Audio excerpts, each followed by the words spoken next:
Les exemples sont nombreux. Je pourrais pas vous en donner un, deux, je peux vous en donner au fur et à mesure.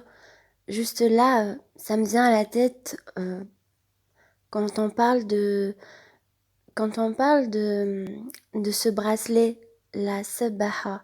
Quand on parle de ce bracelet avec ou un collier avec des petites perles que les musulmans, par exemple, prennent dans leurs mains après la prière et ils prennent les pierres du bracelet, les petites perles du bracelet une à une et ils les passent dans leurs mains en disant euh, en disant merci à Dieu, merci pour tout, en remerciant l'univers, en remerciant Dieu pour tout ce qu'ils ont, pour le toit qu'ils ont, pour la nourriture qu'ils ont, et ils répètent ça plusieurs fois.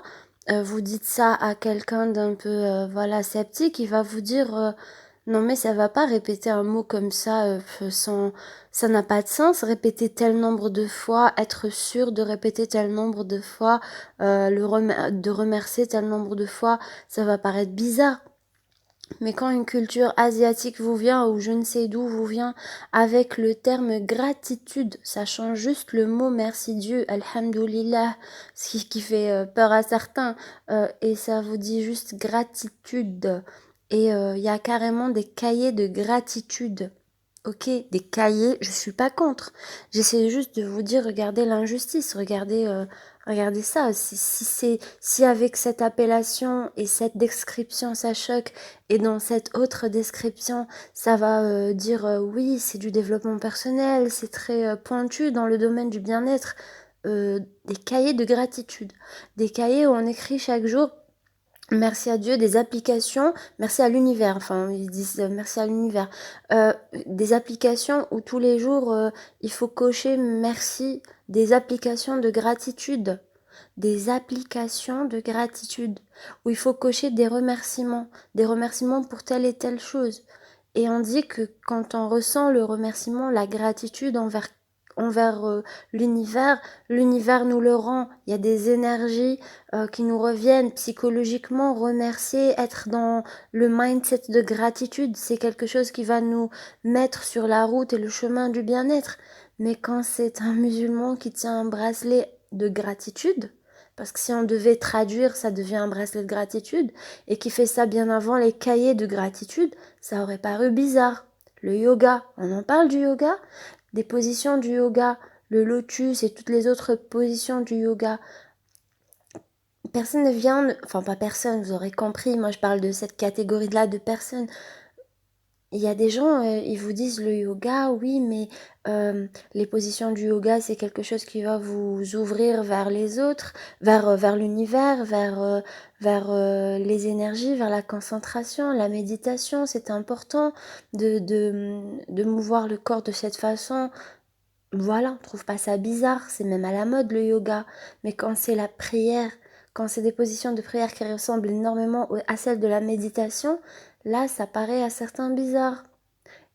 Quand dans le domaine de la nutrition, de la naturopathie surtout, on vous dit que il faut pas quand on mange, il faut pas être complètement rassasié. Il faut laisser un petit creux, il faut laisser une petite faim persister. Personne ne va dire, enfin pas personne, mais on va pas dire oui, mais pourquoi, mais ça sert à rien, mais le corps, il faut écouter son corps, il faut manger. Ils vont juste dire ah oui, c'est peut-être ça, oui, finalement ça a raison, ou ça devient une mode, un peu comme les véganes et tout, les crudivores et machin. Mais quand c'est le prophète qui a dit ça il y a des siècles, où il ne faut absolument pas se lever de table en n'ayant plus faim, il faut toujours laisser cette petite faim, et qu'il faut faire attention aux deux blancs, le sucre et le sel, bah, avant bien toutes les études, bah là ça passe pas. Ça passe pas. Ça passe pas pour certains. Je parle encore de cette catégorie-là.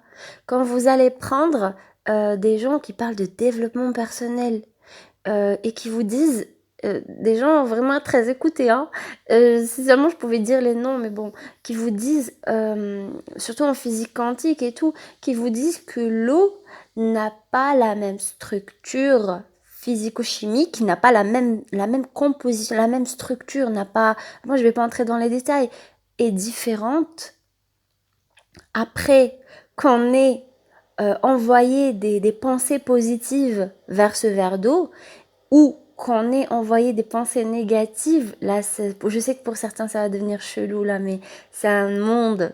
Bref, c'est des études scientifiques qui font ça.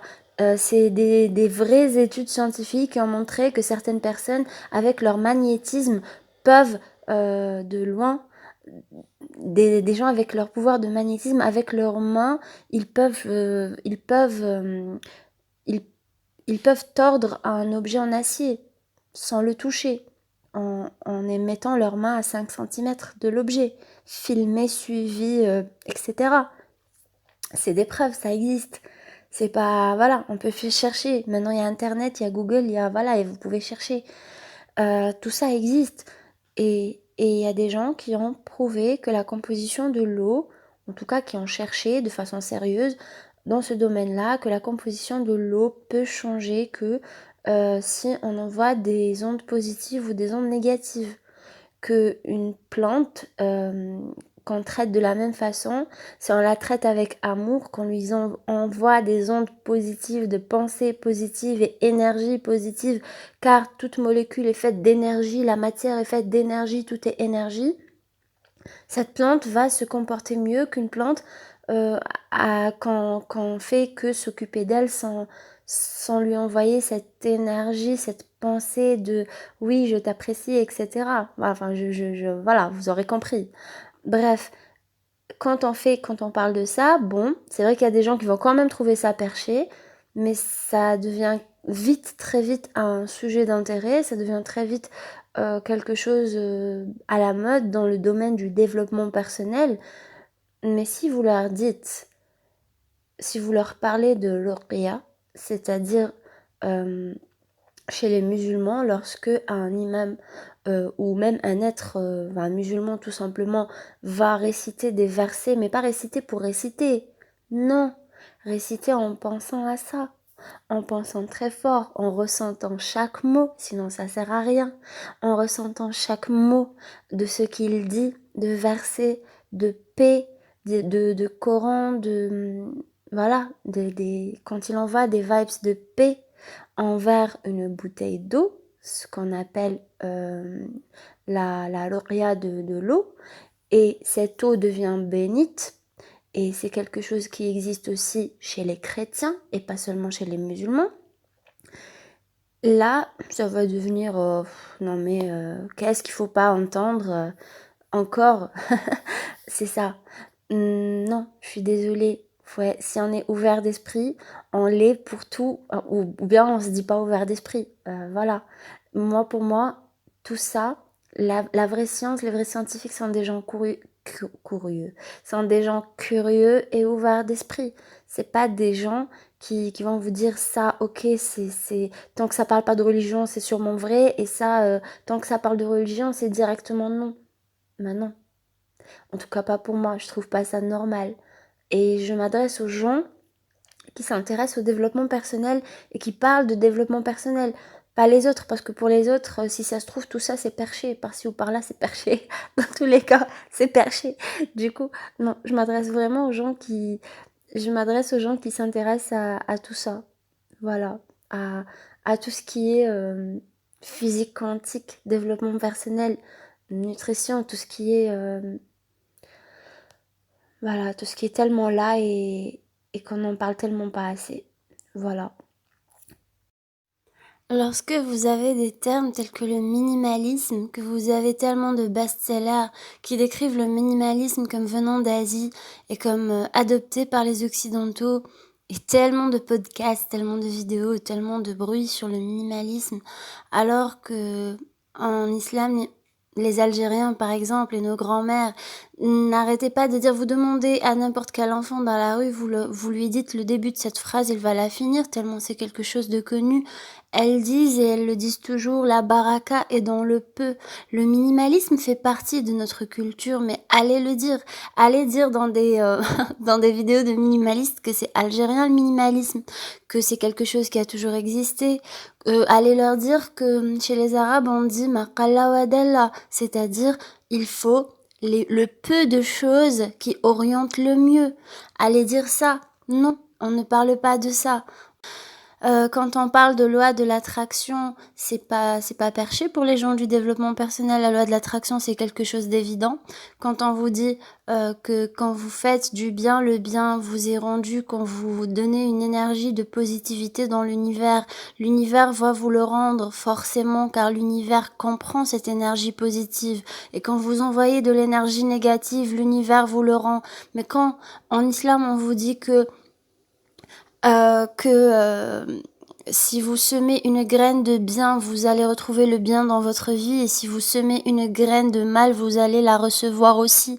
C'est-à-dire que autant vous allez faire du bien, autant vous allez le recevoir, et autant vous faites du mal, autant vous allez le recevoir. Mais pourquoi qu'on n'en parle pas de ça, de ce verset bien précis?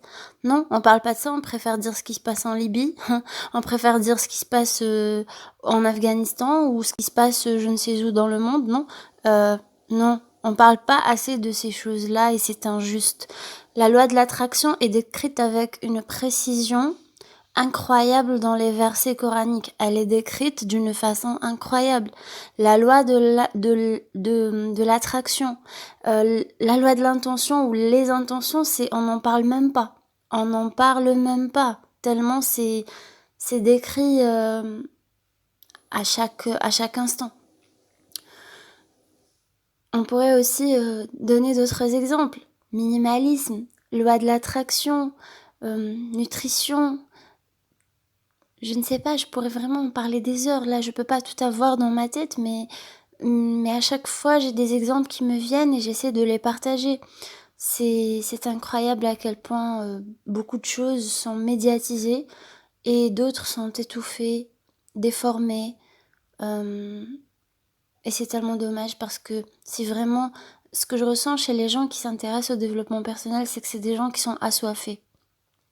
Moi en tout cas, c'est des gens qui sont assoiffés de connaissances, assoiffés de toutes les cultures. Moi quand je cherche par exemple à mieux vivre, à mieux m'épanouir, que je fais plein de recherches, que je lis plein de bouquins, je vais pas me dire ah mais tel lui il est chrétien donc je vais pas lire. Ah non mais lui il est juif donc je vais pas lire. Ah non mais lui il est... je sais pas moi, il s'intéresse qu'à la physique, qu'à la science, et puis il s'intéresse pas à la religion, donc je vais pas lire. Non, je me dis pas absolument pas ça. J'ai ce besoin de... Bien sûr, ceux qui me parlent pas, c'est comme ça j'en ai pas besoin dans ma vie, ça ne me parle pas, ça ne me parle pas. Mais j'essaie de m'ouvrir à d'autres cultures. J'essaie vraiment de voir ce que je peux prendre, et, et surtout ce qui est le plus complet, je l'ai trouvé dans mon éducation et dans justement cette culture que j'ai décrite dans cette vidéo. Et, j'avoue que ça m'intéresse quand même de voir les corrélations, de voir avec quoi ça peut, avec quoi ça s'imbrique tellement. Et justement, il y a tellement à apprendre de ça. Il y a tellement à découvrir dans cette culture-là, dans cette culture algérienne notamment. Mais vraiment algérienne, je précise, parce que c'est le carrefour entre l'Afrique, la Mazérité, l'Arabité. C'est vraiment un pays tellement riche de sa culture. C'est incroyable à quel point c'est un peu un berceau de développement personnel. Ça aurait pu vraiment écrire tous les best-sellers du monde, et tellement nos grands-mères avaient déjà tout ça. Et je sais que c'est pas seulement les Algériens, évidemment. C'est pas seulement les Nord-Africains, c'est pas seulement les musulmans, c'est pas seulement les Asiatiques, c'est pas seulement les chrétiens, c'est vraiment, c'est chaque culture a découvert les mêmes choses à sa façon, à sa sauce, par son propre angle de vue, mais c'est la même chose qu'on voit avec des angles différents. Et c'est tellement bien de décrire cette chose avec plusieurs angles différents, et c'est tellement dommage d'écarter un angle de vue tellement, tellement précieux.